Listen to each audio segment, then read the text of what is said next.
दोस्तों आपने टीवी पे एमडीज मसाले का एडवर्टाइजमेंट तो देखा ही होगा और उस एडवर्टाइजमेंट में दिखने वाले बूढ़े व्यक्ति को भी आपने देखा ही होगा। हालांकि इनको बूढ़ा कहना सही नहीं होगा क्योंकि 90s की एज में भी ये अपने एड्स में एकदम एनर्जेटिक और पैशनेट दिखते थे। लेकिन दुख की बात तो ये है कि 97 की एज में 3 दिसंबर सुबह 5 बजे के करीब हार्ट अटैक के कारण इनकी डेथ हो गई थी। हाय गाइस, मेरा नाम है चेतन जोशी और स्वागत है आपका नॉलेज सोर्स की एक और वीडियो में। दोस्तों इस वीडियो में हम बात करने वाले हैं एमडीज मसाला कंपनी के ओनर महाशय धर्मपाल गुलाटी जी की लाइफ स्टोरी के बारे में कि कैसे एक इंसान जिसे तांगा चलाने से शुरुआत की थी और आगे चलकर उसी ने 3000 करोड़ की कंपनी खड़ी कर दी। तो फिर बिना किसी देरी के चलिए शुरू करते हैं।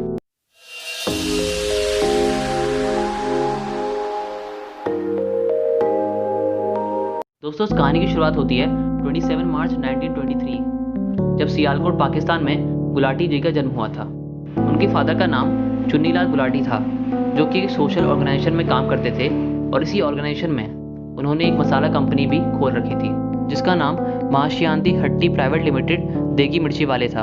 उनकी मदर का नाम माता चरण देवी था जो कि एक हाउसवाइफ थी। शुरुआत से ही गुलाटी जी का मन पढ़ाई में नहीं लगता था और इसीलिए उन्होंने सिर्फ 5वीं क्लास में ही ड्रॉप आउट ले लिया था। लेकिन उनके फादर चुन्नीलाल गुलाटी जी को उनका ये फैसला बिल्कुल पसंद नहीं आया क्योंकि वो यही सोचते थे कि ये पढ़ेगा लिखेगा नहीं तो क्या करेगा। लेकिन जो गुलाटी जी थे उनका मन तो पढ़ाई में बिल्कुल लगता ही नहीं था।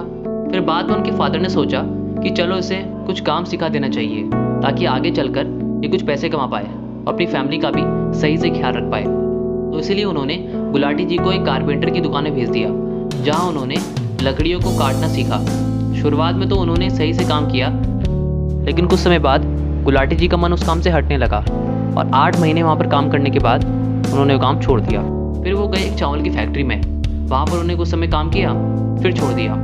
फिर एक कपड़े की फैक्ट्री में काम किया और उसे भी छोड़ दिया। उसके बाद एक हार्डवेयर की फैक्ट्री में काम किया और फिर उसे भी छोड़ दिया। यहाँ पर नोटिस करने वाली बात है कि पढ़ाई की तरह उनका मन किसी भी काम में नहीं लग रहा था। मानो कि ऐसा कि वो किसी भी काम से सेटिस्फाइड ही नहीं थे। अब तक उनकी एज 15-16 साल तक हो गई थी और वो काफ़ी सारा काम कर चुके थे। इसी चीज़ को देखकर उनके फादर ने डिसाइड किया कि इसे अपने फैमिली बिजनेस में ही काम करना चाहिए। इसलिए गुलाटी जी उनकी मसाला कंपनी में काम करने लगे और फिर कुछ समय तक सब कुछ सही चल रहा था। गुलाटी जी का मन भी काम में लग रहा था और बिजनेस भी अच्छा खासा ग्रो हो रहा था। लेकिन थोड़े समय बाद उनकी लाइफ में एक ऐसा टर्निंग पॉइंट आया जिसने सब कुछ बदल दिया। साल 1947 में इंडिया पाकिस्तान का पार्टीशन हो गया और गुलाटी जी और उनकी फैमिली को जैसे तैसे करके अपनी जान बचाकर सियालकोट पाकिस्तान छोड़कर इंडिया आना पड़ा। और इंडिया में आकर वो अमृतसर के एक रेफ्यूजी कैंप में रहने लगे।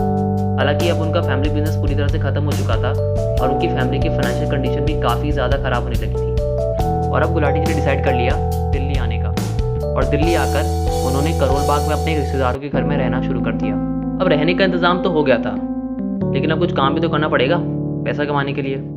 लेकिन उस समय गुलाटी जी की सिचुएशन कुछ ऐसी थी कि उनकी जेब में सिर्फ 1500 रुपये ही थे। तो अब इन पैसों से करे तो करे क्या। तभी गुलाटी जी ने 650 रुपये में एक तांगा खरीद लिया। अब यहाँ पर नोटिस करने वाली बात है कि उन्होंने एक ऐसी चीज़ परचेस की जिसके थ्रू वो और भी पैसा बना पाएँ। अगर वो चाहते तो इन पैसों को किसी और जगह भी खर्च कर सकते थे लेकिन उन्होंने ऐसा नहीं किया। वो डेली दिल्ली में कनॉट प्लेस से करोल बाग तक तांगा चलाते थे और उससे मिलने वाले पैसों को रीइन्वेस्ट कर देते थे। उन्होंने करोल बाग में ही दुकान खोली थी क्योंकि तांगा चलाकर वो इतने पैसे नहीं कमा पा रहे थे जिससे वो अपनी फैमिली का सही से ख्याल रख पाए। इसीलिए गुलाटी जी ने फिर से अपना पुराना फैमिली बिजनेस स्टार्ट करने का सोचा और वो उसी दुकान में मसाले को बनाकर बेचने लगे। उनका मसाले बनाने का एक्सपीरियंस तो पहले से ही था और काफ़ी अच्छी खासी नॉलेज भी थी। इसलिए उनका ये बिजनेस काफ़ी तेज़ी से ग्रो किया और इसमें मिलने वाले प्रॉफिट को उन्होंने काफ़ी सही से इस्तेमाल किया। दरअसल 1953 में गुलाटी जी ने चांदनी चौक में एक दुकान किराए में लेकर एक और ब्रांच खोली थी। फिर आया साल 1959 जब गुलाटी जी ने अपनी खुद की मसाला फैक्ट्री खोल दी थी जिसका नाम महाश्यांति हट्टी लिमिटेड था और वहीं से MDH नाम बना। उनका ये बिजनेस भी उनके पहले स्टार्टअप की तरह काफ़ी तेज़ी से ग्रो किया और MDH मसाला कंपनी सिर्फ इंडिया में ही नहीं बल्कि जापान, कनाडा, USA और सऊदी अरेबिया जैसे 100 से भी ज़्यादा देशों में जाने लगा।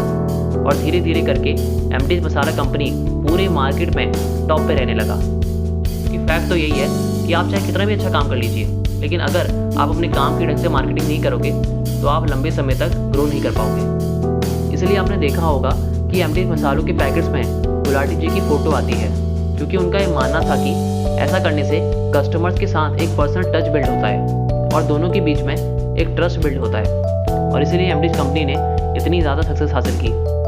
उन्होंने इतना बड़ा एम्पायर तो खड़ा किया ही, साथ ही साथ में सोसाइटी में भी काफ़ी ज़्यादा कंट्रीब्यूशन किया, जैसे कि कई सारे स्कूल्स खोलना और गरीबों के लिए हॉस्पिटल्स खोलना ताकि वहाँ पर वो फ्री में इलाज करवा पाए। तो आपने देखा कि एक लड़का जो कि 5th क्लास से ड्रॉप आउट था और सिर्फ 1500 रुपये से 3000 करोड़ की कंपनी खड़ी कर दी।